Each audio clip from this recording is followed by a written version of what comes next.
An old man stood at the counter, hands trembling as he counted coins, then froze, ashamed he couldn't afford even a small candy bar. Watching in silence, a young cashier, stomach growling and pockets nearly empty, quietly paid for him without a word. What she didn't know was that he wasn't just a stranger. He was the CEO of the entire supermarket chain. And that one silent act of kindness was about to change her life forever. Before we begin, let us know where you're watching from. We'd love to hear your thoughts. The hunger had been quiet company for hours now, settling into Danielle Thompson's stomach like an old friend she'd learned not to complain about. She stood behind the counter at Brooklyn Market, her fingers wrapped around a chipped mug that hadn't held anything warm since her break ended at 10. The fluorescent lights buzzed overhead with that tired electric hum, casting everything in sickly yellow that made her reflection in the security monitor look older than her 24 years. Her phone buzzed against the counter. Another missed call from Mr. Griffin about rent. She let it go to voicemail, already knowing what he'd say about market rates and rising costs and how surely she understood. But she didn't understand, and even if she did, understanding wouldn't make the money appear. The bell above the door chimed softly, pulling her attention from the growing knot in her stomach. An older man stepped inside, moving carefully like someone testing unfamiliar ground. His gray hair was neatly trimmed, but everything else about him seemed deliberately unremarkable. Worn coat that had seen better seasons, scuffed boots, hands that looked like they'd once known hard work but had gone soft with time. Danielle watched him with the quiet attention of someone who'd learned to read customers like weather patterns. This wasn't someone who usually shopped for himself. Recently widowed, maybe, or divorced. Something in the way he moved through the aisles suggested he was learning a new language of survival. He drifted toward the back where necessities lived. Milk, bread, the essentials that couldn't be postponed or substituted. His fingers traced along shelves with deliberate care, picking up items and setting them down like he was performing calculations more complex than simple addition. At the protein bar display, he stopped. His hand hovered over the bars like a man weighing more than just price against value. He picked one up, chocolate chip, studied the wrapper with unusual intensity, turned it over to read nutrition facts that probably told him nothing he needed to know. Then, with the careful motion of someone handling something precious and fragile, he placed it back on the shelf. That gesture hit Danielle somewhere deeper than sympathy. She'd done that same math herself countless times. Want versus need, dignity versus hunger. The quiet calculations that poor people learn to make so automatically they forgot they were math at all. The man approached her register carrying just milk and bread. Nothing extra, nothing that couldn't be justified as absolutely necessary. Evening, Danielle said, her voice carrying warmth despite the exhaustion that had settled into her bones. He nodded, placing his items on the counter with the care of someone who understood that everything cost more than it should. Thank you. She scanned the milk. Beep. The bread. Beep. That'll be $6.47. He counted out exact change from a leather wallet that had seen better decades, placing each bill and coin with the precision of someone for whom every cent required consideration. But as she reached for a bag, something made her pause. Maybe it was the way he'd looked at that protein bar, like it represented some larger question about what he deserved. Maybe it was the careful way he counted his money, not from poverty but from some other kind of mathematics entirely. Maybe it was just instinct born from recognizing kindred spirits in unexpected places. Hold on, she said quietly, reaching for one of the protein bars. Without ceremony, she added it to his bag and rang it up on her own transaction, paying for it before he could notice or protest. Chocolate chips pretty good when you need something to keep you going.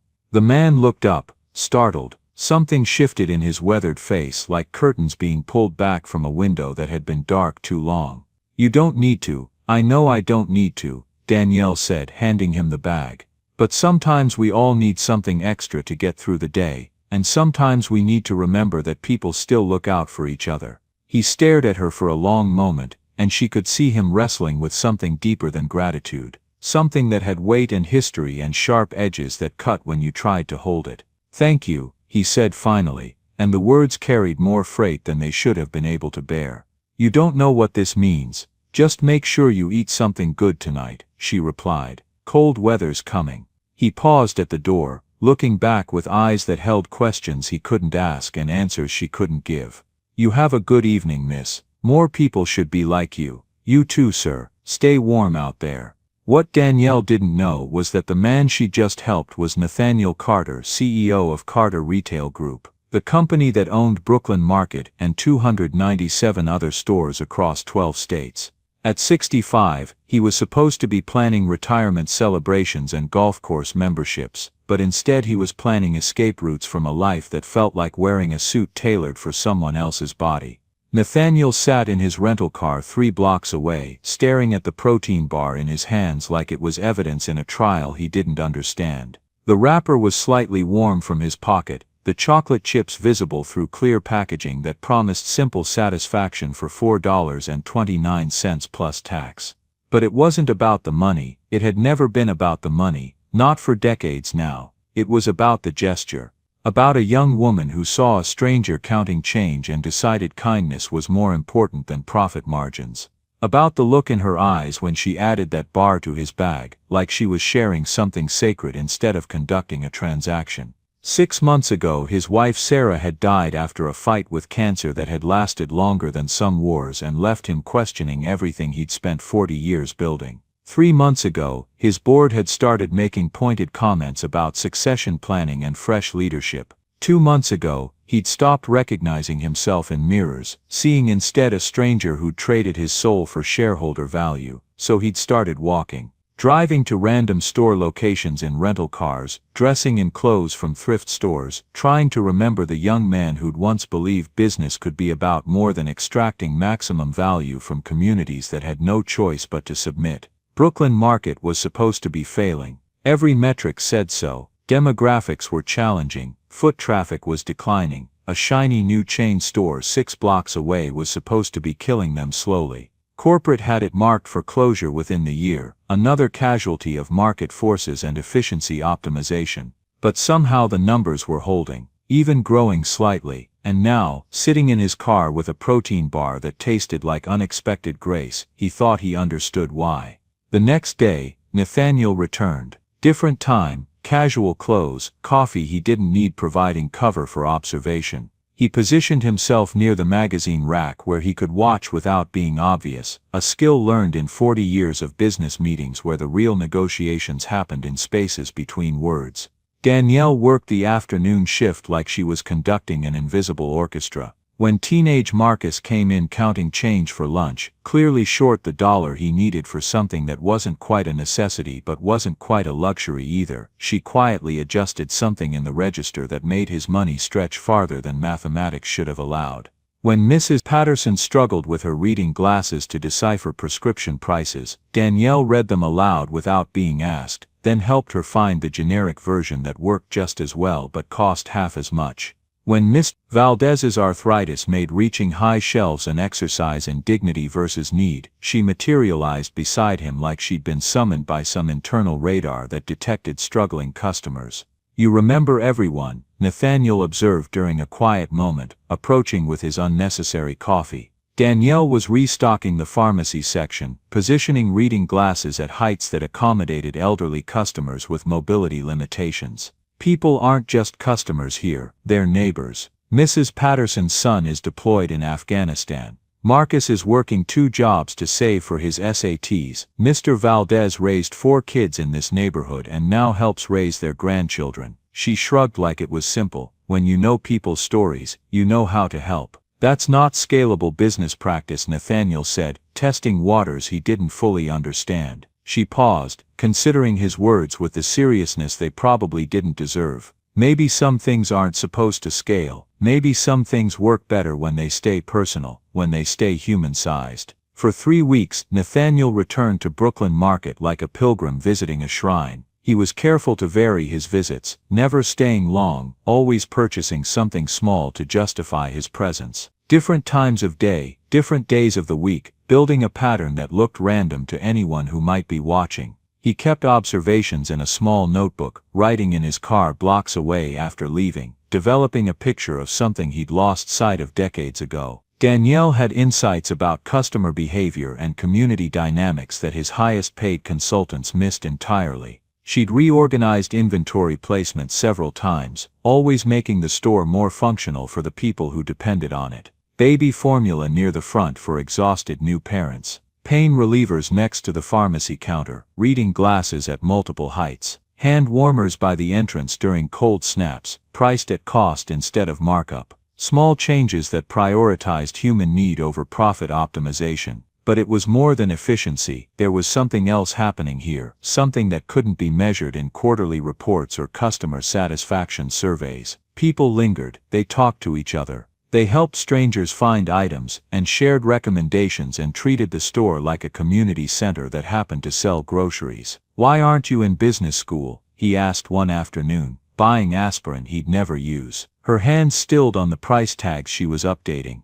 Money, time, life getting in the way of plans. She resumed working with focused intensity that suggested this was a sore subject. "But I'm applying for spring semester, night classes if I can cover tuition. Community college first, then maybe transfer somewhere bigger if I can afford it." "You'd excel in that environment." "I hope so. I need the credentials to back up what I already know. What I've learned here." She gestured around the store with something that might have been pride or might have been love. "This place has been my real education. These people have been my teachers." That evening, Nathaniel sat in his Buckhead mansion eating takeout that would join other forgotten containers in his restaurant-sized refrigerator. The kitchen had been Sarah's kingdom, filled with her laughter and the aroma of Sunday morning pancakes she'd make when their grandchildren visited. Now it felt like a museum displaying artifacts of a life he'd somehow stopped living while he was busy optimizing profit margins. Sarah used to say he couldn't optimize love, that some things only worked when you were actually present for them, not just efficient at managing them from a distance. She tried to tell him that business could be about more than shareholder value, that communities weren't just markets to be penetrated but places where actual people lived actual lives. He dismissed it as sentiment, soft thinking that didn't belong in boardrooms where hard decisions got made by hard people who understood that business was business and feelings were luxuries that profitable companies couldn't afford. But watching Danielle work, seeing how she'd turned a failing store into something that resembled a community center, he wondered if Sarah had been trying to teach him something he'd been too arrogant to learn.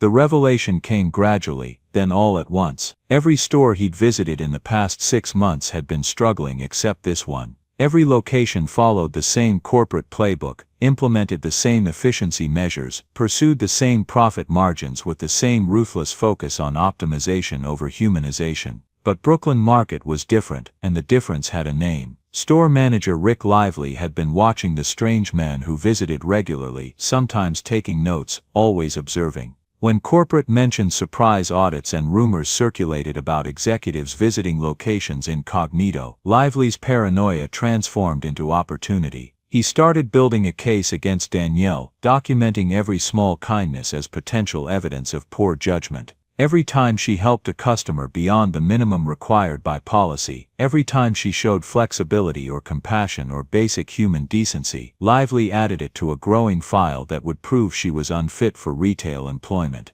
The breaking point came on a Tuesday morning, gray as old newspaper. Mrs. Rodriguez's EBT card malfunctioned at checkout, the kind of technical glitch that happened when government systems were overloaded or underfunded or both. Her toddler was melting down in the shopping cart, the line behind her was growing longer and more impatient, and Mrs. Rodriguez was fighting tears of embarrassment that came from being poor in public. Danielle made a decision that would change everything. She paid for the groceries herself, $23.47 from her own wallet, while the card reader reset, and the system slowly came back online. Mrs. Rodriguez could feed her family tonight and sort out the technical problems tomorrow when government offices were open and customer service representatives were available and the machinery of assistance was functioning as designed. Lively watched it all through the security camera feed, his satisfaction growing with each frame of footage that would prove Danielle Thompson was exactly the kind of employee Carter Retail Group couldn't afford to keep. Thompson, he called across the store with barely concealed delight. Office. Now. The back room felt smaller with Lively's anger filling it like toxic gas. Harsh fluorescent lights hummed overhead like mechanical wasps, and the air smelled of burnt coffee and accumulated resentment. He laid out his case with prosecutorial precision, photos, timestamps, policy violations documented and cataloged like evidence in a criminal trial. "You circumvented our payment system," he said, sliding a manila folder across the scarred desk. "That constitutes theft. Grounds for immediate termination." Danielle opened the folder with hands steadier than they had any right to be. Everything was there, her small kindnesses transformed into corporate crimes through the alchemy of selective documentation and malicious interpretation. "I used my own money to help a customer complete her transaction." Irrelevant. "You violated established procedures." Company Policy Section 4.7 is absolutely clear on unauthorized transaction modifications. "Mrs. Rodriguez has shopped here for 4 years. Her card glitched. I provided customer service. You provided unauthorized assistance using non-approved methods that circumvent corporate oversight and create liability exposure." Lively leaned back in his chair, savoring each word like fine wine. "Security will escort you out in 10 minutes. Clear out your locker." Danielle stood slowly, removing her name tag with the deliberate care of someone handling a religious artifact. She'd worn it for 2.5 years, through double shifts and difficult customers, through small triumphs and daily indignities. "I've worked here for 2.5 years. Customer satisfaction scores improved 38% during my tenure. Revenue from repeat customers increased 42% because people trust this place. And you're firing me for making sure a mother could feed her children." She placed the name tag on his desk like laying a flower on a grave. "Your rules are broken, your system is broken, and you're broken for choosing to enforce cruelty when you could choose to enable kindness." Outside, November wind cut through her jacket like it was made of paper. Danielle walked to her car, carrying a small cardboard box containing 2.5 years of accumulated personal items, a coffee mug her mother had given her, a photo of her and Marcus at his high school graduation, reading glasses she kept for elderly customers who forgot theirs. She sat in her car for 20 minutes, not crying, not moving, just breathing, and trying to understand how helping someone buy groceries had become a fireable offense. How kindness had become a liability in a business built on serving human needs. Across the street, Nathaniel Carter watched through his windshield as Danielle's car pulled away from Brooklyn Market for what she didn't know would be the last time as an employee. He'd seen that particular walk before, in corporate downsizing meetings where good people got sacrificed to efficiency metrics. The way shoulders stayed straight while everything inside collapsed.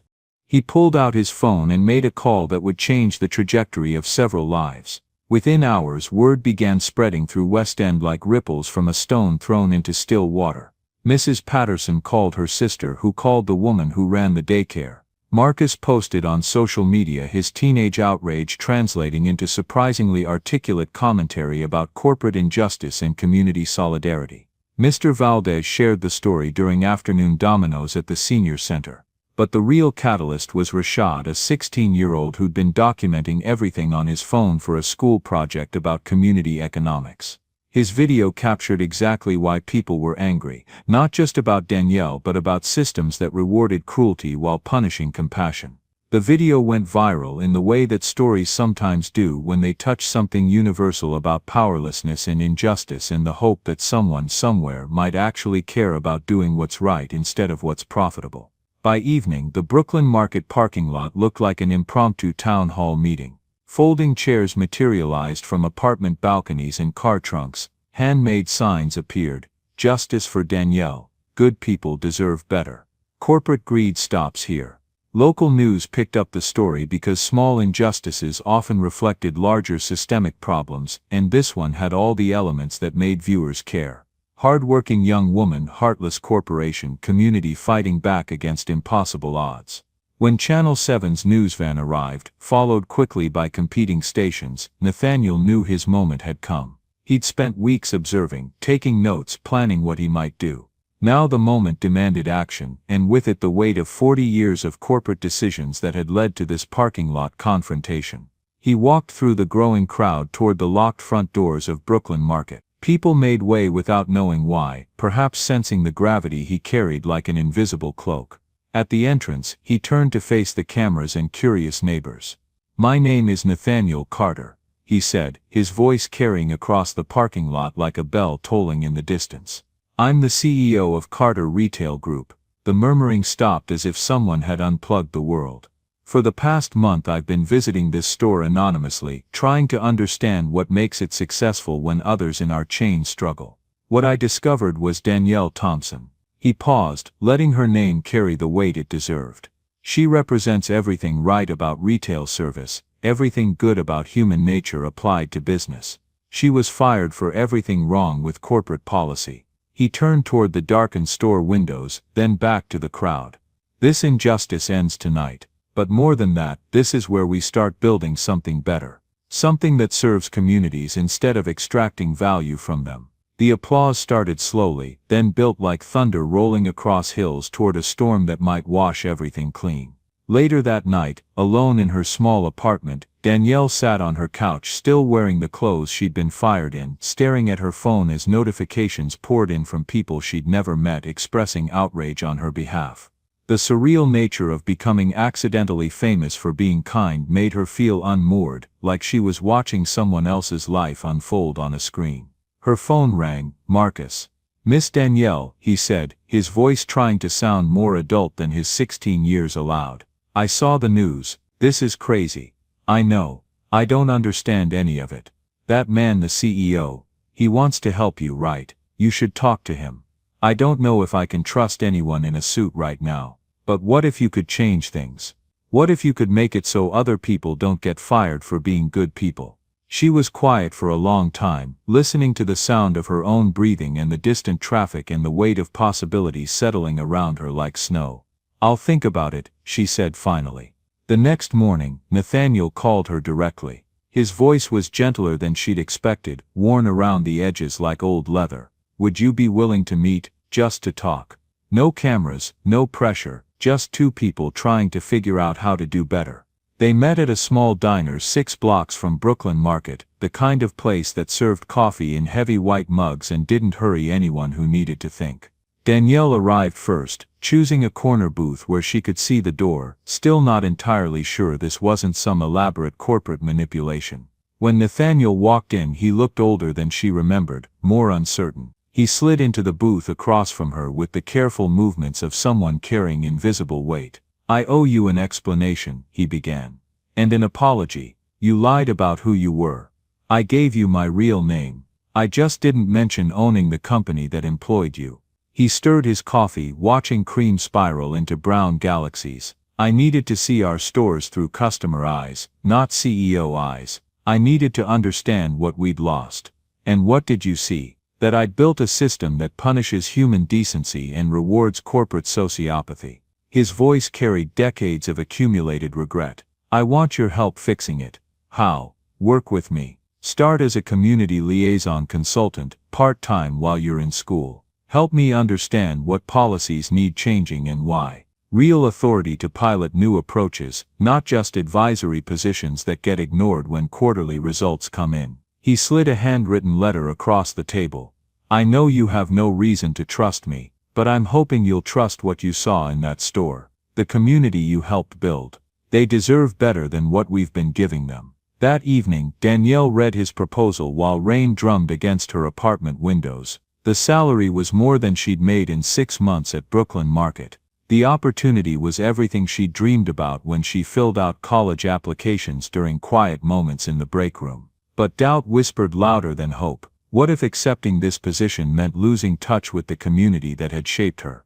What if corporate life changed her into someone who saw profit margins instead of people, efficiency metrics instead of human stories? She thought about Mrs. Rodriguez, probably shopping at the chain store now, navigating unfamiliar aisles where nobody knew her name or cared about her struggles. About Marcus, still saving every dollar for college but no longer having a place where his good heart was recognized and valued. About the invisible network of care and support that had made Brooklyn Market more than just a place to buy things. She fell asleep holding the letter, her dreams filled with competing visions of possible futures. The next morning, Marcus called before she was fully awake. "Miss Danielle, you got to take that job. You got to show them how things should be done." "But what about the store? What about everyone here?" "We'll figure it out, but other people in other places, they need someone who understands." They need someone who remembers that business is supposed to help people, not hurt them. He paused, gathering teenage courage to say something important.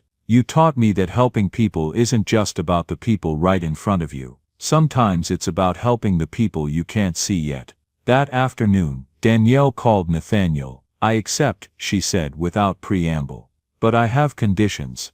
I'm listening. Brooklyn Market stays open and becomes our pilot location. Everything we try gets tested here first with these customers, in this community. If it doesn't work for people who actually need it, it doesn't work anywhere. Agreed, and I work part-time until I finish my degree. This community invested in me through their patience and trust. I'm going to invest in myself the same way they invested in me. When can you start? Monday. But I'm keeping Friday shifts here indefinitely.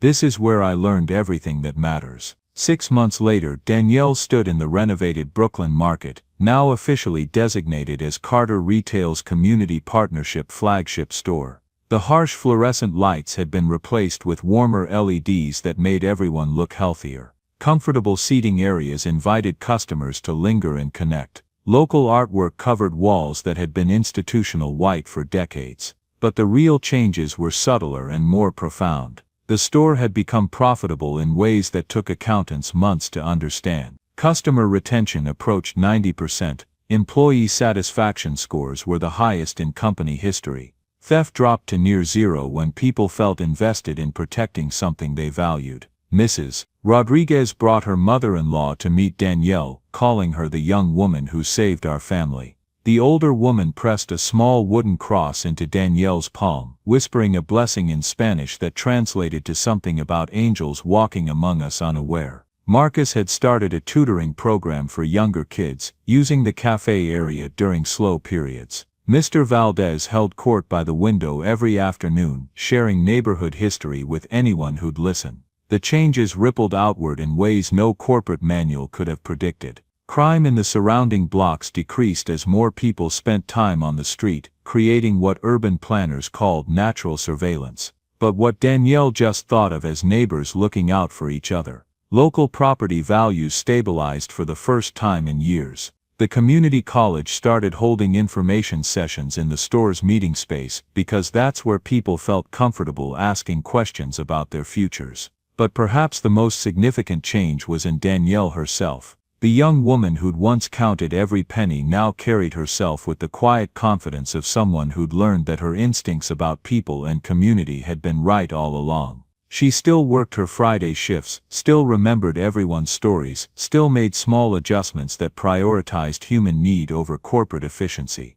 The day she received her acceptance letter to transfer to Georgia State for her business degree, she was restocking the protein bar display, the same rack where everything had started 18 months earlier. The bars were arranged differently now, at multiple price points, including a basic version priced at cost for customers who needed nutrition but couldn't afford premium options. "Congratulations," Nathaniel said, appearing beside her with a newspaper tucked under his arm. He still visited regularly, though now it was to learn rather than to hide. Sarah would have been proud. She always said the best education happens when theory meets practice in service of something larger than yourself. Danielle smiled, thinking about the woman she'd never met but whose influence seemed to flow through every policy change they'd implemented. She sounds like she understood what business is really supposed to be about. She tried to teach me, took me 40 years to learn how to listen. He gestured toward the community bulletin board where customers shared everything from job openings to requests for help with elderly neighbors.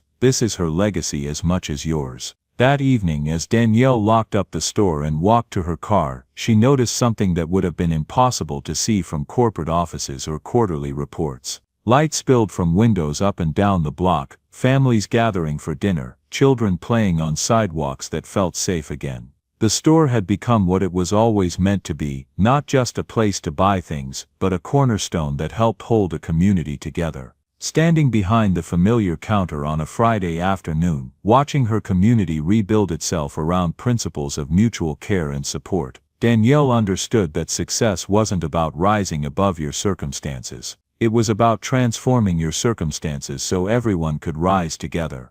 The protein bar was still there, framed behind the counter not as a trophy but as a reminder. Sometimes the smallest gestures carry the greatest weight. Sometimes the most human thing you can do is also the most revolutionary. And sometimes, if you're very lucky, kindness finds its way into the right hands at exactly the right moment and changes everything. 6 months later, when a delegation from Harvard Business School visited to study the Brooklyn market model, they found Danielle training 3 new community liaisons who would carry these principles to stores across the Southeast. The professors took notes and measurements, trying to quantify what couldn't really be quantified: the value of knowing your neighbors' names, the profit margin of genuine care, the return on investment of treating customers like human beings instead of revenue streams. But they missed the most important part of the story, the part that couldn't be measured or replicated or scaled up through corporate mandates. They missed the Tuesday morning when Mrs. Rodriguez's daughter graduated nursing school and the whole store celebrated. They missed the way Marcus's little sister did her homework at the community table while her brother worked, surrounded by adults who made sure she felt safe and valued. They missed the quiet miracle of Miss Valdez teaching a teenage mother how to stretch her food budget while maintaining her family's dignity. They missed the way Danielle still paid for protein bars out of her own pocket sometimes, not because policy required it, but because kindness required it. Because some things couldn't be systematized or corporate approved or turned into training modules. Some things could only be lived, one small gesture at a time, until those gestures accumulated into something larger than anyone had imagined possible. As Danielle watched the professors pack up their data and theories, she thought about all the stores across the country where good people were probably being fired for being too human, too kind, too willing to see customers as neighbors instead of profit opportunities. There was still so much work to do, but for now it was enough to know that in this one place, at this one time, kindness had won. And that was everything. Join us to share meaningful stories by hitting the like and subscribe buttons. Don't forget to turn on the notification bell to start your day with profound lessons and heartfelt empathy.